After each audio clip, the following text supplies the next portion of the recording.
Bonjour, bienvenue sur le site lematin.ma, www.lematin.ma. Nous sommes en direct depuis les studios du Matin TV au 4e Forum international Afrique Développement. Et nous avons l'honneur de recevoir Monsieur Youssef Rouissi, qui est directeur général en charge de la Banque de financement et d'investissement dans le groupe Attijari Wafa Bank. Vous êtes là, vous participez à ce 4e forum, une belle réussite. Ne me dites pas que vous vous intéressez seulement aux grands comptes et aux gros financements. Ah non, effectivement. Bon, tout d'abord, je vous remercie pour votre accueil. Au niveau de la Banque de financement et d'investissement du groupe Attijari Wafa Bank, effectivement, nous accompagnons les grands comptes, les multinationales et les États dans l'ensemble de leurs besoins de financement, de développement des infrastructures, mais aussi les grandes entreprises industrielles. Mais bien entendu, nous travaillons dans un environnement et dans un écosystème global. Et en tant que groupe, nous accompagnons les PME et les très petites entreprises qui sont également des sous-traitants, des fournisseurs des grandes entreprises. Parce que des multinationales, il n'y en a pas beaucoup en Afrique non plus. Voilà, donc nous accompagnons, si vous voulez, des écosystèmes et des environnements globaux, sachant que nos pays de présence ont des besoins d'infrastructures, de grands projets, de fournisseurs, de PME locales et de créer de la valeur ajoutée industrielle dans chacun des pays. Et donc tout cela fonctionne vraiment ensemble. C'est la façon dont nous voyons la création de richesses. C'est vraiment d'avancer de façon intégrée, de façon globale dans chacun des marchés. Et donc effectivement, dans le Forum Afrique Développement, nous avons la chance d'avoir des grands clients, des grands comptes, des grandes administrations publiques, mais aussi des PME et des TPE qui sont intéressés par des opportunités de croissance, d'échange, d'exportation et de nouvelles idées aussi. Et nous avons eu la chance de promouvoir ce matin des jeunes entrepreneurs pleins d'énergie et pleins d'idées innovantes et des acteurs engagés aussi dans l'intégration sud-sud. Donc nous avons une approche globale effectivement du marché. D'accord. Parlez-nous un peu de la manière dont vous financez. Bon, une personne ne va pas venir comme ça d'un seul coup d'une entreprise. Je viens, j'ai ce projet-là, vous me financez. Comment ça se passe de manière générale? Nous, on accompagne effectivement les entreprises et les grands comptes dans leur plan de stratégie, dans leur stratégie de développement. Nous avons une approche globale des marchés. Nous sommes présents sur le terrain dans chacun de nos 14 pays de présence en Afrique subsaharienne.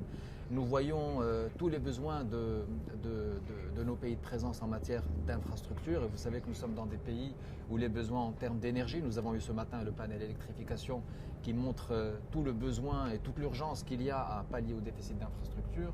Nous sommes également dans des pays où les besoins en matière de transport et de logistique sont absolument considérables. Vous avez des pays portuaires et vous avez des pays enclavés. Le transport ferroviaire, terrestre et aérien est un enjeu majeur. Et nous avons également des États qui développent des visions sectorielles et des programmes globaux. Et donc nous évoluons dans un environnement. Nous sommes au courant et en contact de ces acteurs par rapport à leurs besoins et nous essayons d'y répondre de la façon la plus appropriée. Donc ça peut être des grands acteurs, effectivement publics ou privés, avec lesquels nous sommes en relation et qui manifestent des besoins d'investissement. Et ça peut être des acteurs privés ou des investisseurs étrangers. Et donc nous les accompagnons et nous essayons de mettre en place des financements qui répondent aux spécificités de chaque projet. Alors avec ce forum, avez-vous eu des entreprises qui se sont rapprochées de vous, qui sont à la recherche de financement?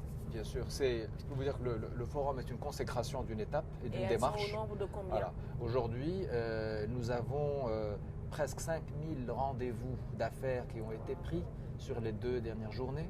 C'est énorme. Nous avons près de 2500 entreprises qui se sont inscrites et qui ont assisté aux événements de ce forum et qui ont évidemment échangé dans le cadre des B2B.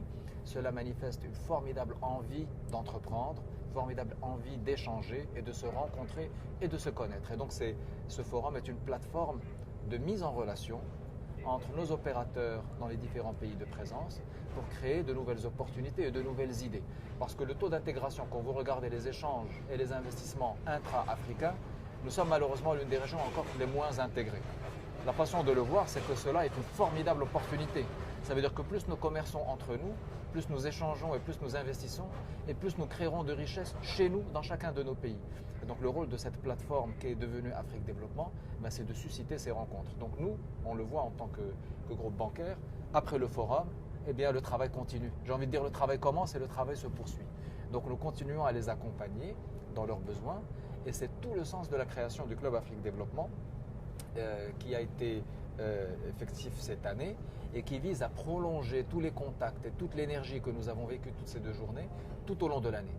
Et donc ça passera par des mises en relation dans chacun des pays, des missions d'affaires, des mises en relation en faisant intervenir nos équipes dans nos 14 pays de présence pour continuer cette aventure de la mise en relation. Et donc il y a beaucoup de projets, il y a beaucoup d'exportations, nous on le voit dans les chiffres, et d'investissements qui ont été initiés grâce aux contacts qui sont pris. Donc c'est une contribution en tout cas à favoriser cette intégration sud-sud dans laquelle nous sommes vraiment partie prenante et nous avons une forte conviction. Alors Karim, faudrait dire que ceci est très encourageant pour les entreprises. Aminata, oui, c'est le moment de fonder ton entreprise, hein, Oui, et j'y penserai moi aussi, de toute façon, pour se faire accompagner par une banque référence en la matière. Peut-on aussi, ici, avoir une idée sur certains projets que vous accompagnez concrètement? Bien sûr. Alors, nous sommes. Alors, quand on parle d'infrastructure, on parle bien évidemment, on ne peut qu'évoquer le sujet de l'énergie. Nous avons beaucoup aujourd'hui de projets en matière de développement de centrales électriques, qu'il s'agisse de centrales hydroélectriques ou d'énergie renouvelable, éolienne. Et nous avons eu la chance de capitaliser une grande expérience au Maroc à travers la vision relative au secteur de l'énergie, puisque nous avons aujourd'hui plusieurs milliers de mégawatts en cours de financement dans le domaine de l'éolien, dans le domaine du renouvelable, mais aussi dans le domaine de l'énergie classique. Et je puis vous dire aujourd'hui que dans nos pays de présence, en Afrique subsaharienne, nous avons également beaucoup de projets en cours dans ces domaines et qui sont en cours d'études et en cours de financement. Certains ont été financés et ont vu le jour et d'autres sont en cours. Et j'ai envie de dire que c'est un effort permanent parce qu'aujourd'hui, le gap d'infrastructure et le gap en matière d'électrification, vous savez, quand vous regardez les chiffres, les taux d'électrification des pays d'Afrique subsaharienne sont de l'ordre de 20%. Et donc nous avons un besoin sur les prochaines années et un effort à entreprendre absolument considérable. D'autres projets importants, c'est évidemment le transport et la logistique, les réseaux ferroviaires, les réseaux autoroutiers, d'autoroutes à péage. Nous avons eu la chance de participer à un certain nombre de projets au Sénégal, en Côte d'Ivoire, et nous continuons. Et nous avons des projets dans l'agro-industrie de façon générale. Nous avons des projets aujourd'hui dans le tourisme parce que l'Afrique change.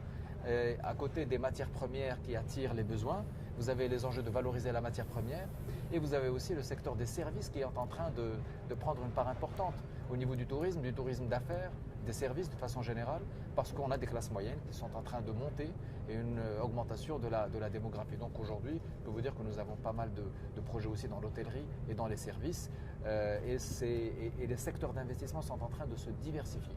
Avant, vous aviez les ressources naturelles et les matières premières. Aujourd'hui, vous avez les matières premières, mais avec un enjeu de valorisation et donc de créer des industries locales et aussi le domaine des services qui est en train de se développer. Donc nous vivons une époque de transition intéressante.